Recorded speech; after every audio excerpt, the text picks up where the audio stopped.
So just a little bit about the partnership, and thank you, Penny, for the introduction. I'm super excited for this whole conversation.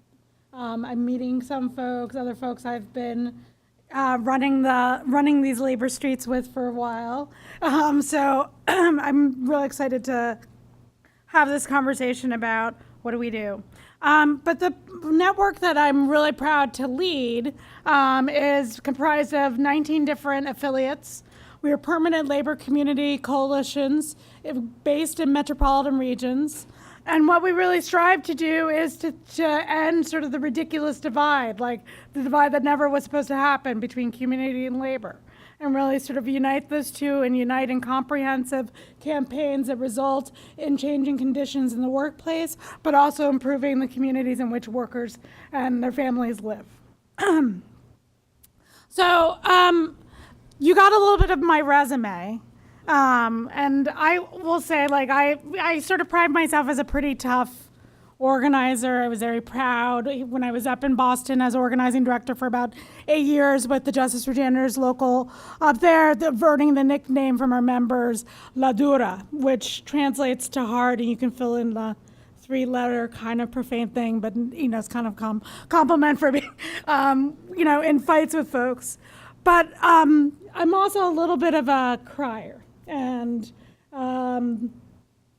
I think right now I'm trying to think in this moment as we're waking up to sort of confirm news of a reporter being assassinated in a embassy with our leader, you know, I don't even want to call it leadership, our folks in Washington occupying space.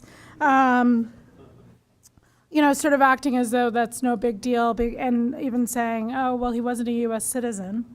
I am trying to look for the places that sort of hold me up and keep me sort of in this fight. And so I'll share a little bit of one of those things is that I'm an agnostic person, but I have a favorite spiritual. So it's a little bit funny. My family, who are very religious, would be like, well, maybe people are trying to talk to you, but we'll we'll hold that. And it is wade in the water. And you know, that spiritual has its origins in I want to say it was the abolitionist movement that slaves organized in the South, right? And it was a signal to people to know how to escape, to go into water. You wouldn't be able to be followed by the dogs that way. And then it was revived in the civil rights movement. And I think that has to speak to us now because it is about sort of stepping out a little bit of not totally knowing what was going to happen, but sort of trusting that enough of us get into the water that it will be troubled, that things will begin to change. And so I do want to sort of say and be honest, I don't have an answer here. So if people were thinking I was going to come up and say, I know how to get us out of this, sorry. I think there are a lot of experiments and a lot of work that's being done across our network that's exciting and interesting and holds promise. But I actually am becoming a little bit unsure if there's going to be one thing. So as I was sort of preparing for today, I was sort of thinking, well, what do I think this is? I think there's like maybe 3 rules I would sort of throw out or 3 sort of admonitions that we should take. And they kind of relate to, 2 of them relate to running. Yes, I'm a pokey runner. I sort of pride myself a little bit on trying to get out there and stay a little bit healthy. And there are things I've learned from that, but then one I just think is a basic thing to our movement. So they are, you know, running backwards is dangerous. So, you know, I can buy the fanciest pair of sneakers I want, the like, you know, totally like, you know, brand new off the decks, like the guys that tried the sub 2 marathon, they have them. It's still not going to get me to a sub 15 5K for folks. That would be 15 minutes and 3 miles. That's not going to happen for me. The last one, which I think doesn't relate to, well, maybe it does. It's power. It's just power, power, power. Remember that. So on the running backwards, I think that, you know, sometimes our movement can fall into a little bit of nostalgia, right?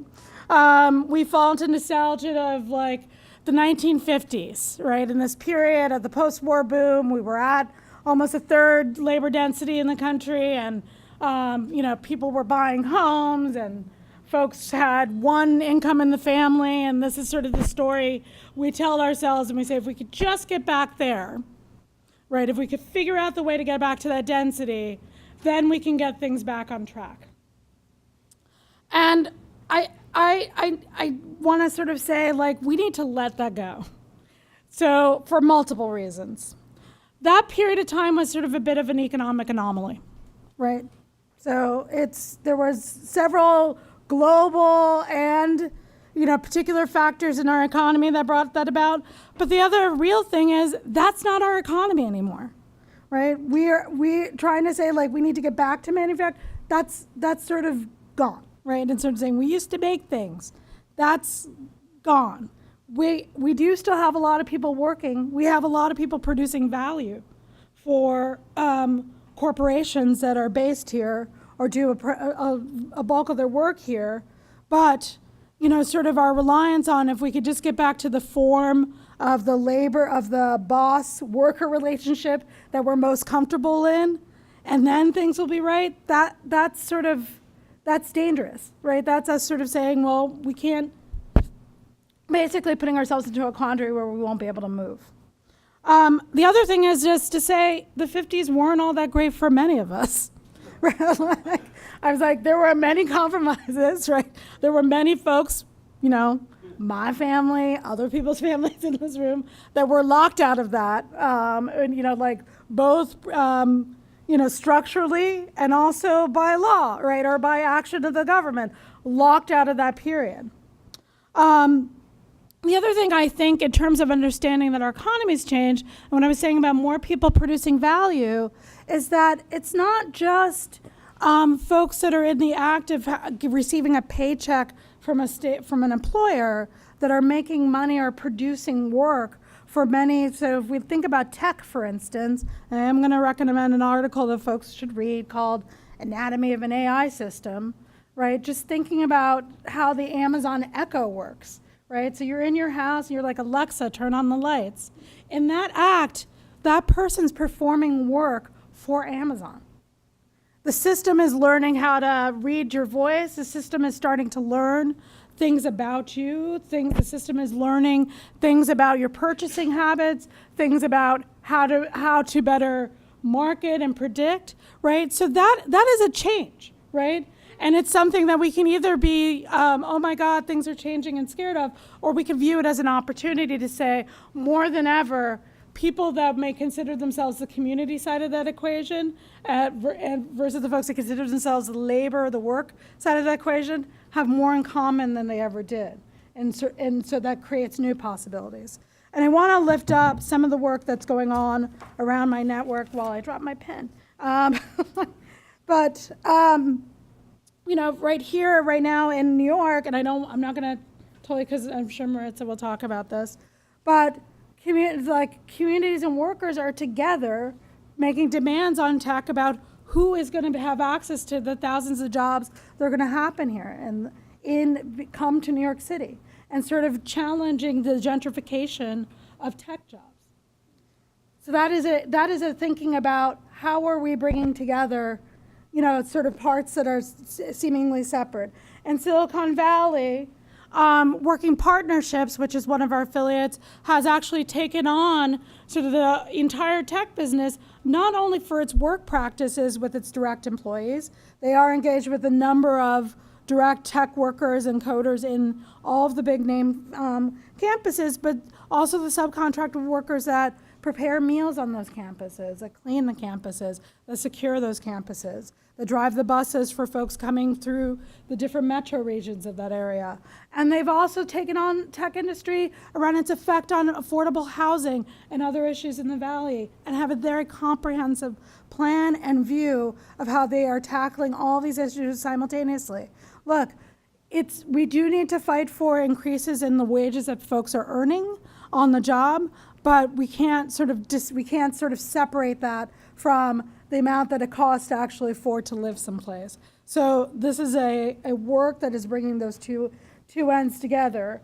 And then our national network, combined with a number of our affiliates, like Align, like Working Partnerships, like the Warehouse Worker Resource Center that's in the Inland Empire, and are working together to figure out what to do about sort of the techopoly, right? And so Amazon, I talked about Echo, is one of our, well, it was trillion for one day, but it probably will get back up there, but it's a behemoth, right? If we really think about it, that small businesses now, most of them are having to go through Amazon to sell products, to ship outsource, so they're a point of, a port of entry, kind of like the rail, you know, in the old economic model.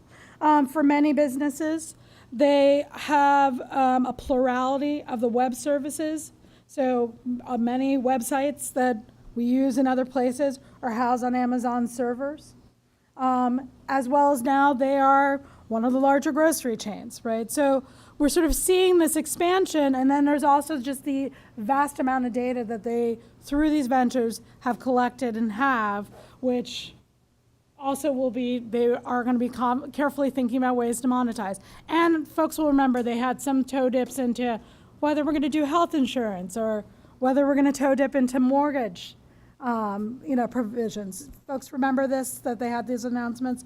So we're doing some work with a bunch of different groups, both labor or other labor organizations, traditional unions, Teamsters, and others, to talk about this work, but also groups that are thinking about the issues around having a company of this size have this big a place in the economy and what it means for democratic practice and the ability for communities to really self-govern.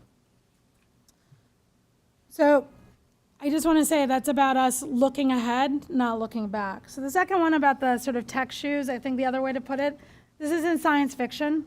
There's not going to be one tool, one X-ray, one teleportation device that's going to get us out of this. Not one magic policy, not one magic app, not one magic new reformulation of collective bargaining agreement. We need all of it. We need multiple strategies. And I think that is about trying a number of things and also being willing that we're going to fail on some things and that being okay.